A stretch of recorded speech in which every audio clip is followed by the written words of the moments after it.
Assalamualaikum warahmatullahi wabarakatuh. Saya dari Pokja HPK mewakili menyampaikan materi untuk weekend training mengenai hak pasien untuk pendapat kedua atau second opinion. Jadi saat pasien datang kemudian berkonsultasi dengan dokter, lalu dari hasil konsultasi tersebut ada merasa tidak yakin dengan diagnosa atau tindakan medis yang telah dokter tersebut lakukan, pasien berhak untuk meminta second opinion, jadi meminta pendapat ahli dari rumah sakit lain atau dari dokter lain gitu.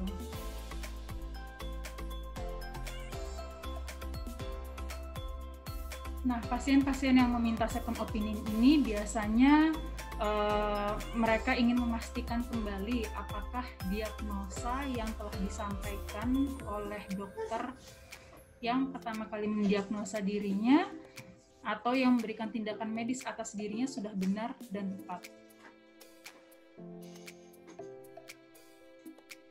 Nah, biasanya keadaan-keadaan seperti ini muncul ketika pasien dihadapkan pada diagnosa sebagai berikut, diantaranya pada pasien yang penyakitnya sedang diobati tetapi gejalanya masih sering timbul, itu yang pertama. Kemudian yang kedua, sudah berobat tetapi gejalanya tidak juga hilang. Kemudian pasien-pasien yang telah diberikan prognosis bahwa prognosisnya mengarah ke arah yang kurang baik gitu, atau yang kelima, pasien ini memerlukan tindakan yang beresiko sehingga pasien merasa ragu atau ingin mengetahui pendapat dari ahli lain. Di sini ada beberapa kriteria berikutnya. Yang pertama, pasien yang juga memerlukan pengobatan jangka panjang. Kemudian pasien yang kiranya memerlukan pemeriksaan penunjang medis berbiaya besar, dan dokter yang sebelumnya memberikan obat-obatan yang banyak atau berlebihan. Nah,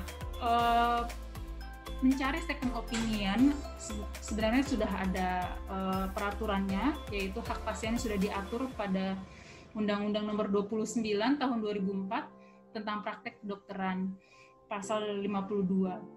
Yaitu isinya pasien dalam menerima pelayanan pada praktek kedokteran mempunyai hak meminta pendapat dokter atau dokter gigi lain. Kemudian peraturan yang memberlakukan second opinion ini juga diatur dalam Undang-Undang Nomor 44 Tahun 2009 tentang rumah sakit, yang isinya setiap pasien memiliki hak meminta konsultasi tentang pasien yang dideritanya kepada dokter lain yang mempunyai SIP baik di dalam maupun di luar rumah sakit. Jadi pasien ini bisa meminta pendapat ahli yang sama pada rumah sakit yang sama atau bisa di rumah sakit yang berbeda, asal mempunyai surat izin praktek.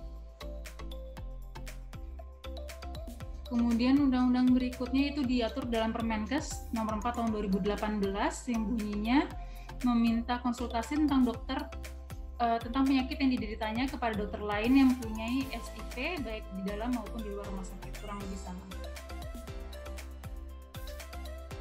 Pemahaman tentang hak pasien untuk pendapat kedua yang benar adalah pasien akan meminta kepada dokter yang memeriksa dan membuat diagnosa bagi dirinya agar mencarikan dokter yang memiliki keahlian dan kompetensi yang sama untuk bisa memberikan pendapat kedua.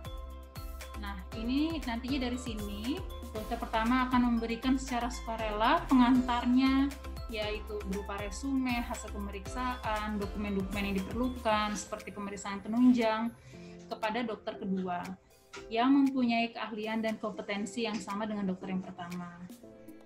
Nah, berdasarkan dokumen dan surat-surat tersebut, dokter kedua akan memberikan kesimpulan tentang diagnosa atau tindakan medisnya. Kemudian hasil diagnosa dan tindakan medis tersebut akan disampaikan kembali ke dokter pertama.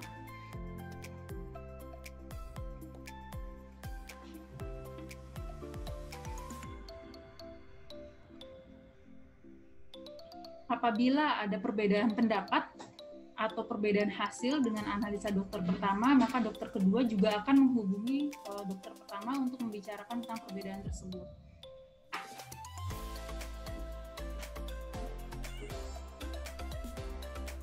Jadi di sini tetap ada komunikasi secara terbuka antara dokter pertama dengan dokter kedua, sehingga pasien di sini mendapatkan pelayanan kesehatan yang terbaik.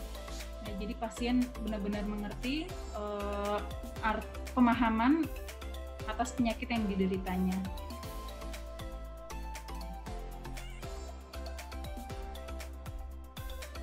Ya, jadi di sini dokter pertama harus mau atau harus bisa memberikan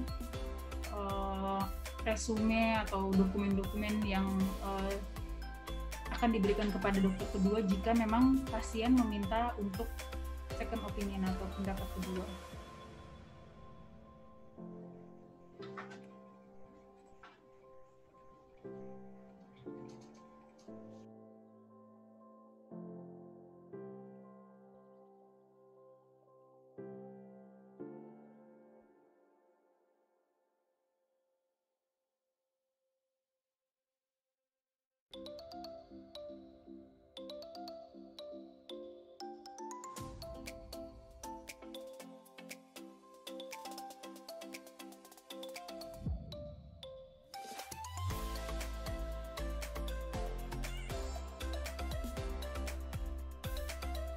Di sini seorang dokter harus bisa menghormati hak-hak pasien dan wajib memberikan kesempatan kepada pasien untuk mendapatkan hak pendapat kedua atau second opinion, walaupun dengan resiko pasien akan pindah rawat ke dokter kedua.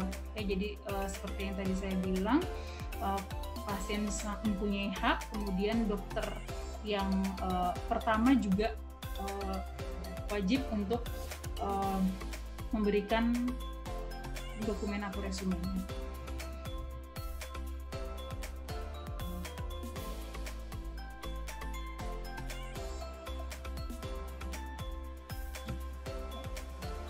Kurang lebih seperti ini yang bisa saya sampaikan mengenai